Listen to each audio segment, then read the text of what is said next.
Hello everyone and welcome to Vlinko's channel. In today's video, I will show you how to easily install extensions on Google Chrome. And now let's get started.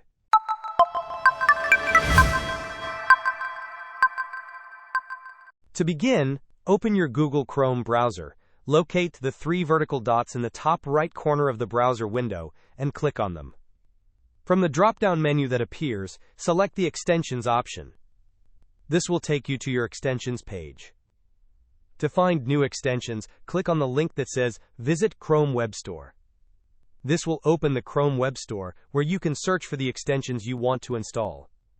For instance, if you are looking for a VPN extension, simply type VPN extensions into the search bar. The store will then display a variety of available VPN extensions.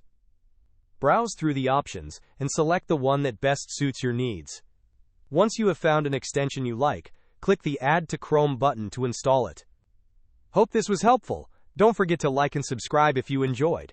As always, thanks for watching and I will see you in the next video.